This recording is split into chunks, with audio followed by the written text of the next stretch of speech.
ഇവിടെ ആരും ഇല്ലേ? ആരും ഇല്ലേന്ന്? ആരും ഇല്ലെന്നാ തോന്നുന്നേ. അപ്പൊ പിന്നെ താനോ? പിന്നല്ലാതെ ഞാൻ ഒരുത്തൻ ഇവിടെ ഇങ്ങനെ തടി പോലെ നിൽക്കുന്ന കണ്ടിട്ട് ഇങ്ങനെയൊക്കെ ചോദിച്ചാ എങ്ങനെയാ? താനാണോ ഈ പഞ്ചാബി? പഞ്ചാബിയോ? അതെ. പക്ഷെ തന്നെ കണ്ട ഒരു പഞ്ചാബിയുടെ ലക്ഷണമില്ല. കൊള്ളാവുന്ന ആശാരിമാര് തടി കൊത്തിവെച്ച പോലുണ്ട്. ചതുര മോന്ത, തൊട്ടി പോലെ നീളം, ചൊക്ര കണ്ണും. തന്നെ ഒരു അക്കരക്കാരൻ പൊങ്ങന്നായത് തന്നെ. നിങ്ങൾക്കിപ്പോ എന്താ വേണ്ടേ? അയ്യോ, എനിക്കൊന്നും വേണ്ട. ഞാൻ ഈ പാല് തരാൻ വന്ന. ഓ, അന്തപ്പായുടെ ഭാര്യ? അന്തപ്പായിയുടെ ഭാര്യ.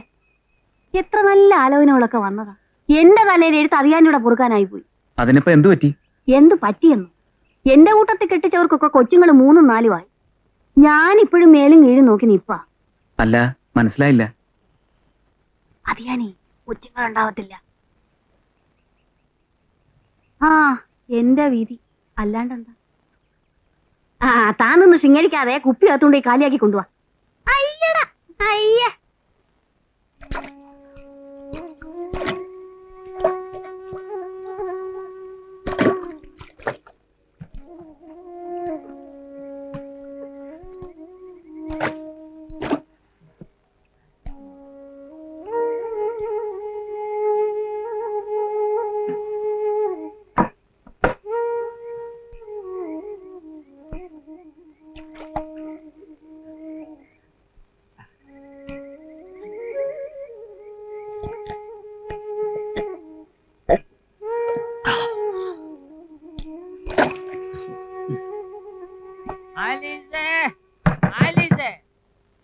ആരാ അത്?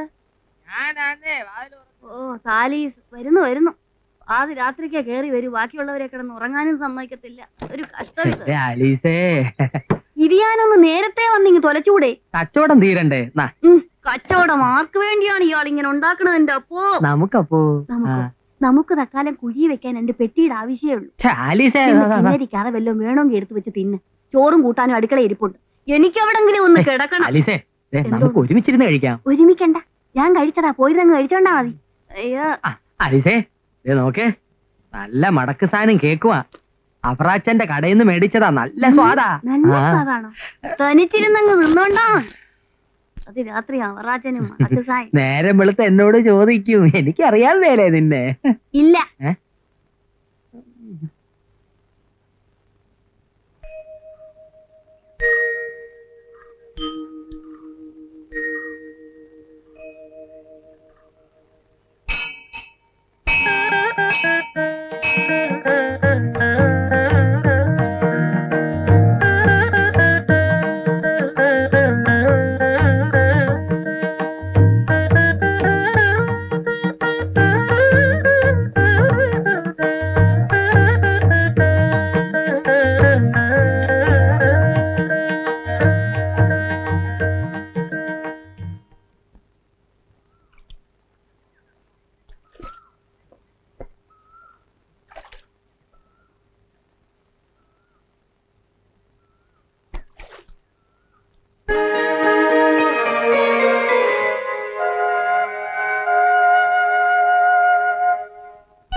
നീ എന്തോന്ന് ആലോചന നിൽക്കുക അവിടെ? പെട്ടെന്ന് വന്നേ, എനിക്ക് പാടത്ത് പോണ്ടേ. വാ മോനെ, വാ. ഒന്ന് കേറ്.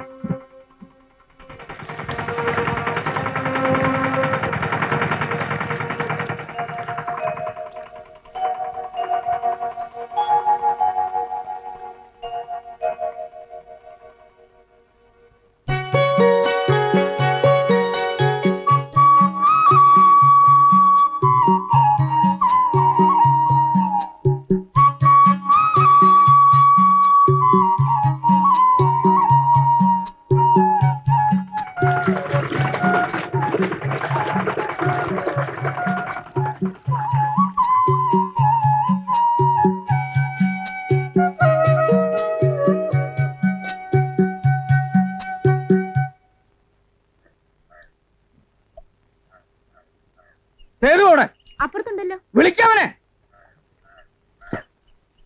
സേതോട്ടാ, സേതോട്ടാ.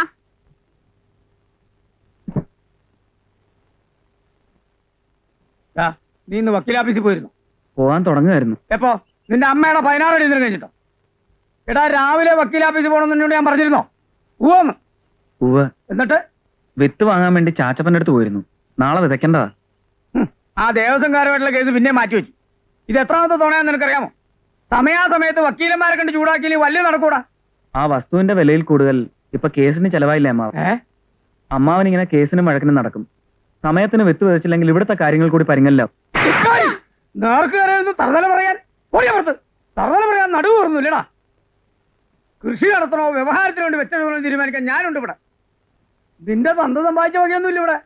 ഉള്ളത് നക്കി തിന്ന് മിണ്ടാണ്ട് ഇവിടെ കഴിഞ്ഞോണം. പൊക്കല്ലോ ഇത് കൊന്നുകളയി ഞാൻ. അധിക പ്രസംഗം.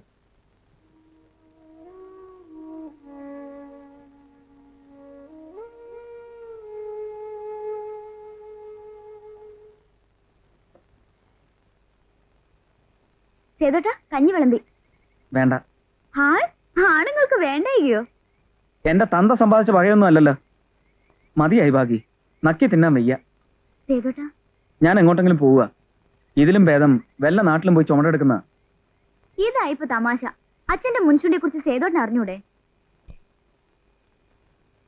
ഒറ്റ മോളാണ് ഞാൻ. എന്നെ കെട്ടാൻ പോണ ആള്, ഈ സ്വത്ത് മുഴുവൻ നോക്കേണ്ട ആള്, തന്നെക്കാൾ പ്രാപ്തിയുള്ളവനായിരിക്കണമെന്ന് ഏതച്ഛൻ ആഗ്രഹിക്കാത്തത്? സ്നേഹക്കൂടുതലും ഉണ്ടല്ലേ വഴക്ക് പറയും ശിക്ഷിക്കുകയൊക്കെ ചെയ്യുന്നത്. സ്നേഹക്കൂടുതല് ദേ ഈ കന്നത്താ. എന്നെ കൊണ്ടൊന്നും പറയിക്കണ്ട.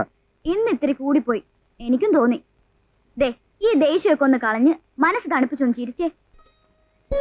മാധവക്കുറുപ്പിന് വേണ്ടി കോയിക്കല സേതുമാധവക്കുറുപ്പിനോട് വേണമെങ്കിൽ ഈ ഭാഗ്യമാപ്പ് പറയാം. പോരെ? പോവണ്ണേ. ഒന്ന് ചിരിക്കണ്ട സേതുവേട്ടാ. ചിരിച്ചാൽ ഈ ഭാഗ്യം ഒരു സമ്മാനം തരാം. നിന്റെ ഒരു സമ്മാനം?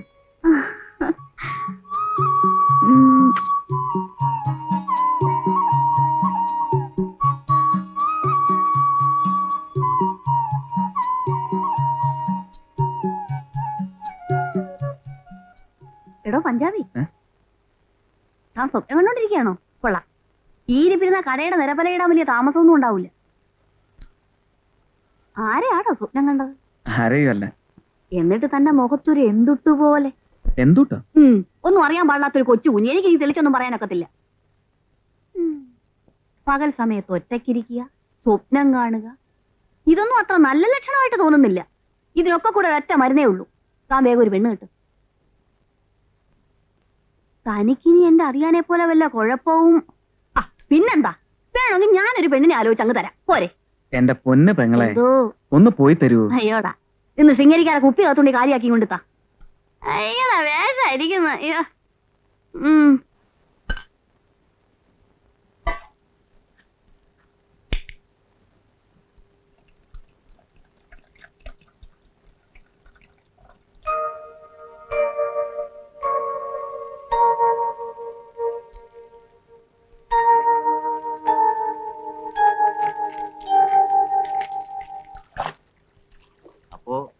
എല്ലാം പറഞ്ഞതുപോലെ. ചിങ്ങം പറന്നാൽ ആദ്യത്തെ മുഹൂർത്തത്തിന് കല്യാണം. വാക്ക് ഞാൻ പറഞ്ഞല്ലോ. ഈ കാണായപ്പെട്ട വസ്തുക്കളൊക്കെ ഭാഗ്യക്കുള്ളതാ. കോടതിയിൽ കേസിൽ കിടക്കുന്ന വസ്തുക്കൾ വിട്ടുകിട്ടുമ്പോ പിന്നെ അതും. ശരി, എന്നാ ഞങ്ങൾ ഇറങ്ങട്ടെ. ആട്ടെ.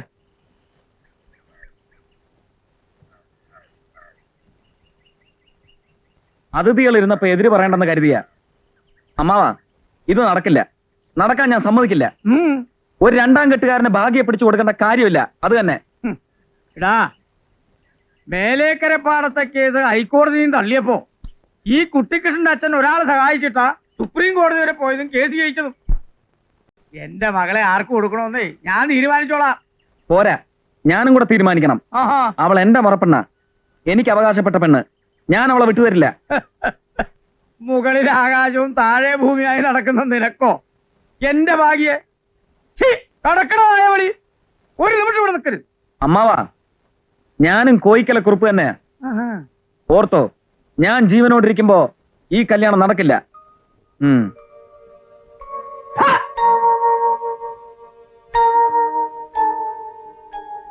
സേതോട്ടം പറയുന്നതിലും കാര്യമില്ല അച്ഛാ. സേതുവേട്ടൻ അവനെ കൊണ്ട് തന്നെ ഞാൻ താലി കെട്ടിക്കാം.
എതിർക്കാൻ നിക്കണ്ട മോളെ, വെറുതെയാ.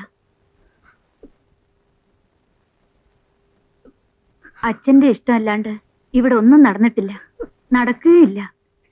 ഒറ്റ മോളല്ലേ നീ, നിനക്ക് ഗുണം വരുന്ന കാര്യമല്ലാണ്ട് അച്ഛൻ തീരുമാനിക്കുവോ? വേണ്ട, എന്റെ ഗുണവും ദോഷം ഞാൻ നോക്കിക്കോളാം.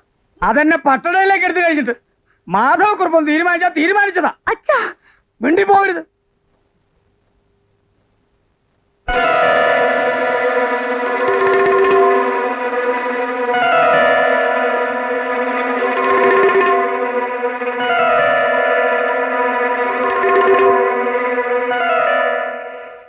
ചത്തൂന്ന് കരുതി അല്ലേ? കൂലിക്കയച്ചവരെ പഴി പറയണ്ട, ചാവേണ്ടതായിരുന്നു. പക്ഷെ ചത്തില്ല. എന്താ നിന്റെ ഭാവം? കോയിക്കല മാധവക്കുറിപ്പ് പേടിക്കണം. അതെ, എന്നെ തല്ലി ചതച്ചതിന് പകപോക്കാൻ വന്നതല്ല. ഇവളോടൊരു വാക്ക് ചോദിക്കണം. എന്നോടൊപ്പം ഇറങ്ങിപ്പോരുന്നോ ഇപ്പോ, ഈ നിമിഷം? അതെ, നിന്റെ സേതുവേട്ടൻ തന്നെയാണ് വിളിക്കുന്നത്.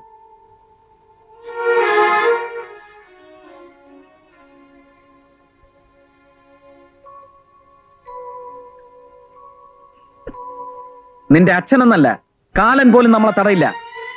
വരുന്നുണ്ടെങ്കിൽ ഇറങ്ങന്റെ കൂടെ. എന്താടി മടിച്ചു നിൽക്കുന്നത്? ഇറങ്ങിപ്പോയിക്കോ. അയ്യോ, കാലോ വളരുന്നെന്ന് നോക്കി. ഇത്രയും കാലം നിന്നെ പോറ്റിയ ഇവൾക്കും എനിക്കുമല്ല. ഇവന്റെ വാക്കിനാണ് വിലയെങ്കിൽ ഇറങ്ങിപ്പോടി, ആരും തടയില്ല. പക്ഷേ രണ്ടാളും തിരിച്ചു വരേണ്ടി വരും, ഞങ്ങൾക്ക് പിണ്ണം വയ്ക്കാൻ. മോളെ, നീ ഇവിടെ നിന്ന് ഇറങ്ങിപ്പോയാൽ നിന്റെ അമ്മയെയും കൊന്ന് ഞാനും ജീവിതം അവസാനിപ്പിക്കും.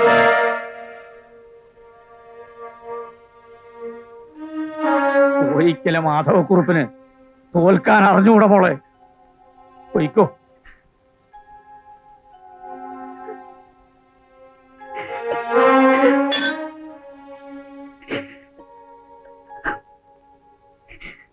ആട്ടി ഇറക്കിയപ്പോഴോ ഇരുട്ടടി അടിച്ചപ്പോഴോ ഞാൻ തോറ്റില്ല.